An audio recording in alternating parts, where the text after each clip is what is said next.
Welcome to another segment with Sipping with Sonia. I am Sonia Renee, and I am a speaker and author, and I speak about the invisible wound that leaves us emotionally hurt, which is abandonment trauma. And through personal development and awareness, I guide people to bounce back to live an amazing life. I'm also over 50, and today I will be talking about dating tips over 50.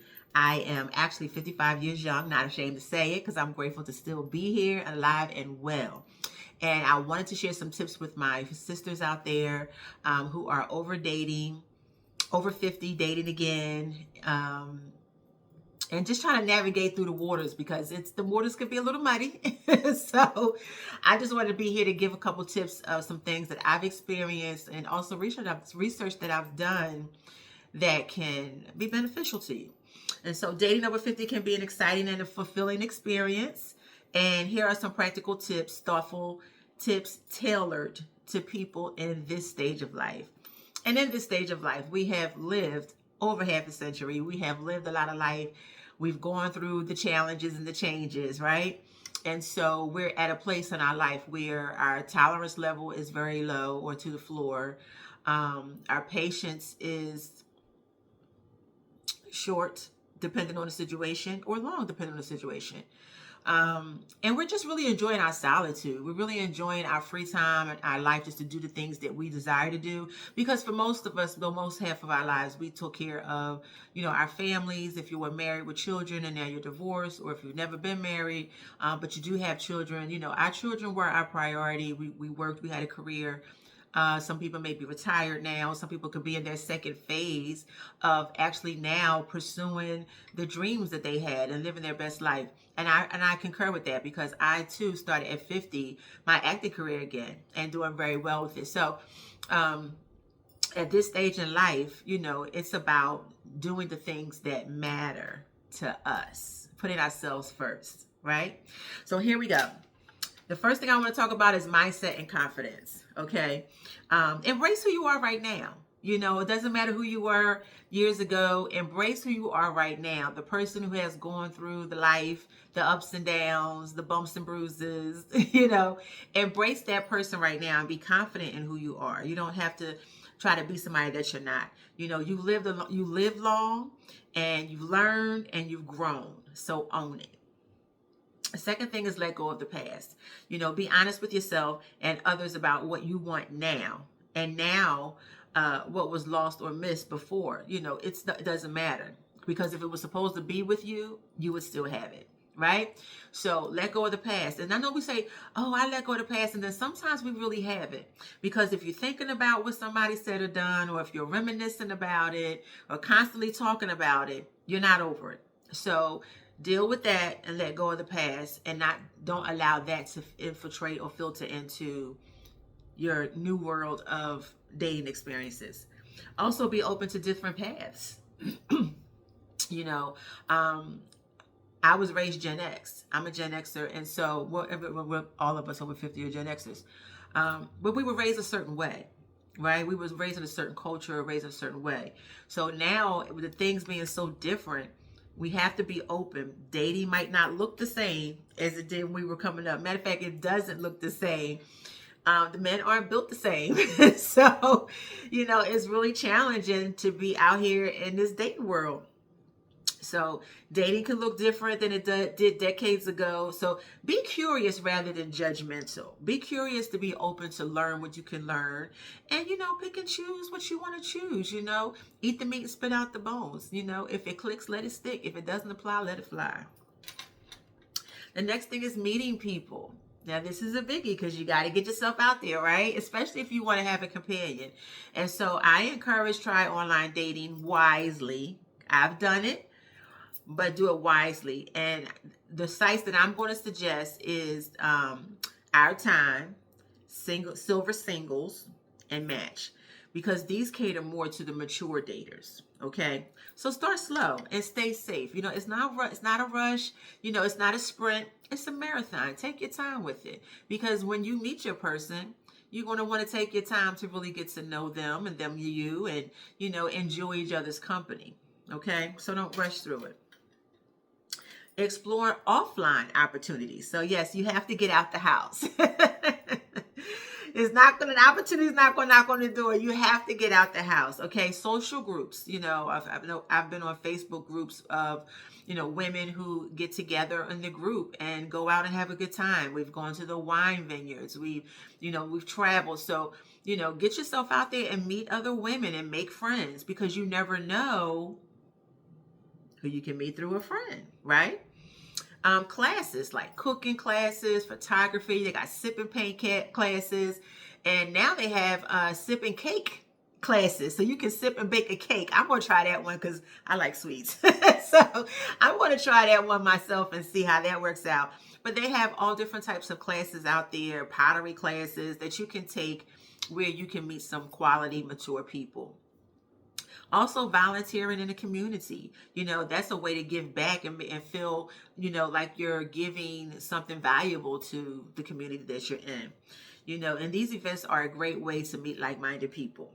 Okay? And let your friends know. Let your friends know that you out there, you single, you sexy, you ready to be mingling. Let them know you ready to be dating.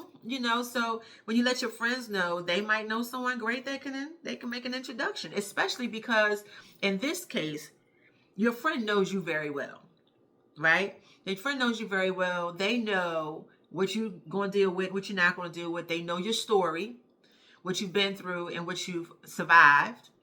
And now you're thriving. So they know the type of person that will be compatible for you. Okay? So let your friends know.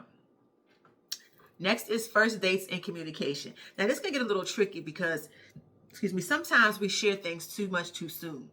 Right? So you want to be careful on the first date to just keep it light and fun. Keep it surface. You ain't got to be too deep. You ain't got to go down too far down the road. Just keep it light and fun. First dates should focus on connection. Because definitely the chemistry was there. Right? So do I have a connection with this person? Do we really have that je ne sais quoi? Do we really have that? So, and I always say in relationships, you have different levels. You have chemistry, connection, communication, consistency, and purpose. So in the beginning, just look for, you definitely know you have the chemistry because that man was fine enough for you want to talk to him.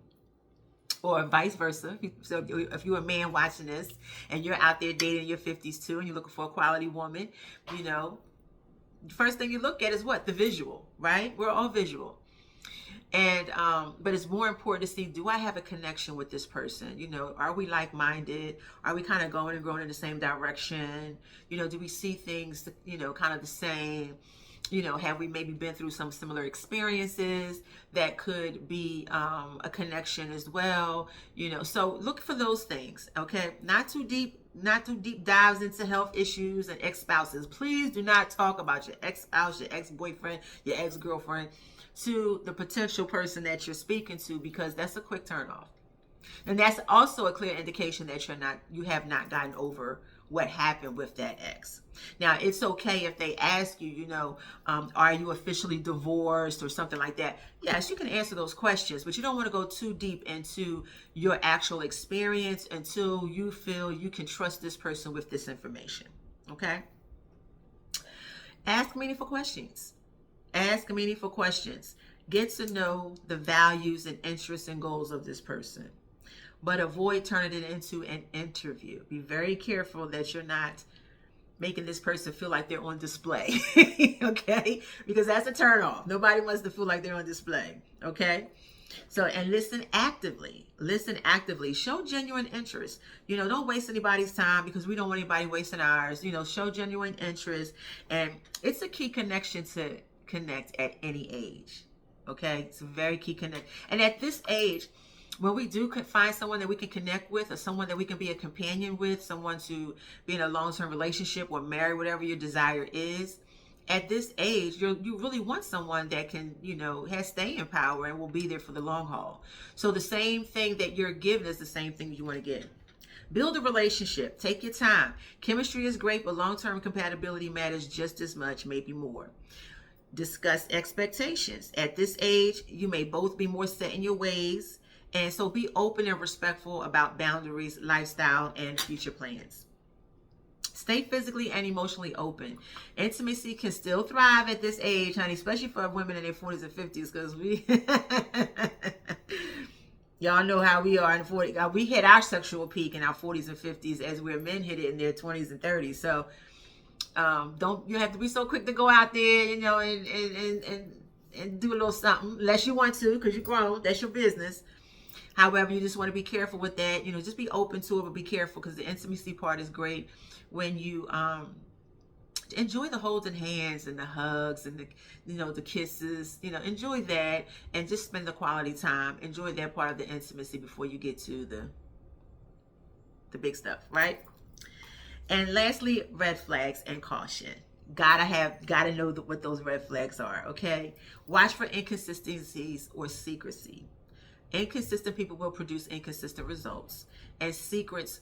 When a person is okay with keeping secrets from you, that means they're not being honest with you, so they take away your power of decision. And so you want to be cautious of people who rush intimacy or avoid personal questions, because clearly they have something to hide. And if they're not honest and upfront with you in the beginning, they're not going to be like that. That's how they're going to be in the relationship, because how you start is how you finish. Next, protect yourself, especially online. Never send money to anybody, ever. That's a scam. And meet people in public places first. Don't, oh, not the first date going to their house. Oh, I want to cook dinner for you at my house. No, I don't know you.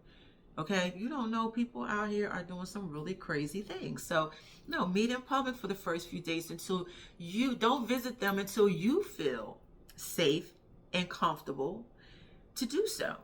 Okay. And lastly, trust your gut.